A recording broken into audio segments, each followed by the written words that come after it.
네, 이번 영상은 보통 민감한 얘기로 치부해서 잘 다루지 않는, 그렇지만 사실 이제 너무도 중요하게 알아야 할 내용을 하나 다뤄보려고 합니다. 바로 영상 제목 그대로 한국에서 자위행위라고도 부르는 호짜드제가 레바탈라, 즉 정액 낭비에 대한 내용입니다.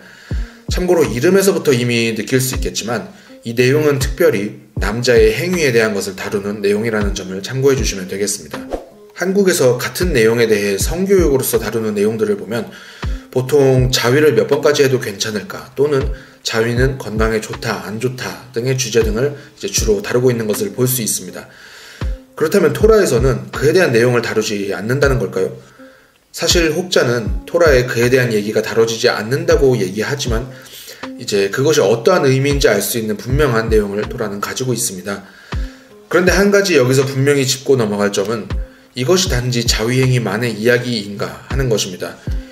이 히브리어의 의미는 말 그대로 남자가 어떤 방식으로든 그의 씨를 버리는 것에 대한 의미로 비단 자위의 내용으로만 국한하기엔 그 내용이 조금 더 포괄적입니다. 이 내용은 이제 라브 하임 카니에브스키의 가르침을 통해 알아보는 내용으로 특별히 성경에서 가르치는 자위의 관점에 대해 궁금한 개개인과 부모들에게 중요한 참고가 되었으면 하는 마음에 함께 공유해 보겠습니다. 씨를 버리는 행위가 명백히 죄라는 것은 토라에 명시되어 있습니다. 베르시트 38장 7절에서 10절의 내용을 보면 야곱의 아들 예후다의 두 아들인 에르와 오나는 둘 다 젊은 나이에 죽음을 맞이합니다. 그런데 9절에서 이제 오난이 씨를 버린 죄로 죽는다는 얘기를 하면서 하심께서 그도 죽게 하셨다고 얘기합니다. 이것은 이제 그가 앞서 이제 죄목이 다뤄지지 않은 에르와 같은 행동으로 죽었다는 것을 알리는 의미임을 가르치는데요. 라비 요하나는 그에 대해 씨를 버리는 자는 하늘의 손에 죽음을 당한다라고 가르치고, 라비 이츠하크와 라비 아미는 그 행위는 마치 피를 흘리게 하는 것과 같다고 가르치는데, 피를 흘리게 하는 것은 곧 살해를 의미합니다. 그 이유는 모든 정액 한 방울마다 이 생명의 잠재력이 있기 때문임을 가르칩니다. 그 외에도 모든 유대 현인들은 이 씨를 버리는 행위에 대해서 단순히 그 행위 자체보다 그 죄로 이어질 수 있는 생각이나 활동에 관여하는 것이 얼마나 심각한 것인지를 주의시킵니다. 그것이 자신에게 스스로 악의 유혹에 이끌리도록 선동하는 행위이기 때문입니다. 그 때문에 라브 아미는 이제 부적절한 생각을 하는 자는 하셴의 개인적 영역에 가까이 할 수 없다고 가르쳤습니다. 더 나아가서 할라카는 씨를 버리는 행위를 이 토라의 모든 죄 중에서 가장 심각한 죄로 규정합니다. 라브 핀하스 벤 야이르는 낮에 부도덕한 생각을 하면 안 되며 그로 인해 밤에 불결함에 빠지지 말아야 한다라고 가르칩니다. 중요한 것은 이런 내용들이 이제 단순히 랍비들의 가르침인데 뭐 이런 식으로 치부할 것은 아닌 게, 이것은 모든 악한 일로부터 너 자신을 지켜야 한다라고 토라에서 언급하는 바처럼 엄밀히 성경적 파생어이기 때문입니다. 더불어서 자위와 함께 찾아오는 감정은 한국에서 현타라는 말과 함께 우스갯소리로 치부하지만 이건 역시 그냥 찾아오는 감정은 당연히 아닙니다. 그 행위 자체가 죄이기에 순간적으로는 달콤할 수 있다고 여겨도 결국에는 이제 쓴 것이 찾아오는 의미이기 때문입니다.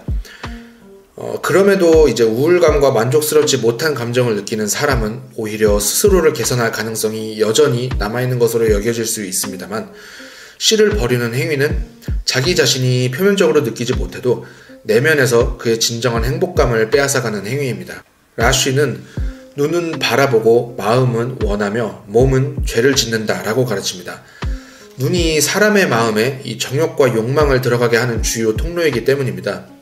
한국에서 예레미야 애가로 불리는 에하 3장 51절은 내 눈이 내 성의 모든 딸들로 인해 내 혼을 더럽힌다 라고 언급하는데, 이것은 이제 눈이 신체에서 다른 어떤 부분보다 영혼에 더 큰 해를 끼칠 수 있는 힘을 가지고 있다는 것을 의미합니다.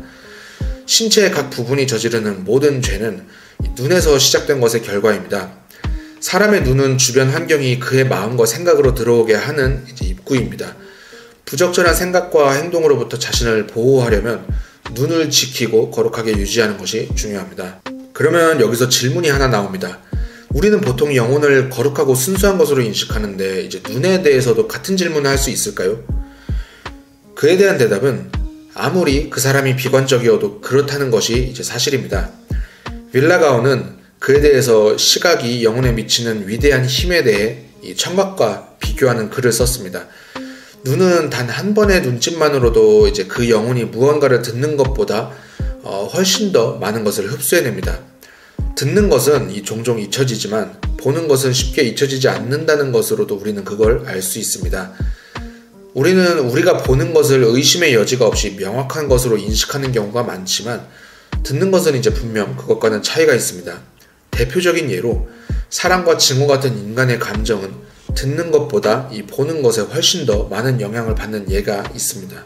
그럼 앞서 언급한 이러한 것들에 대한 해결이라는 것은 과연 있는 것일까요? 부도덕한 생각은 갑자기 마음에 들어올 때 이제 그 책임을 지지 않습니다. 그러나 유대 현인들은 이제 그런 일이 일어날 때 그 생각을 몰아내는 것은 인간의 책임으로 가르칩니다.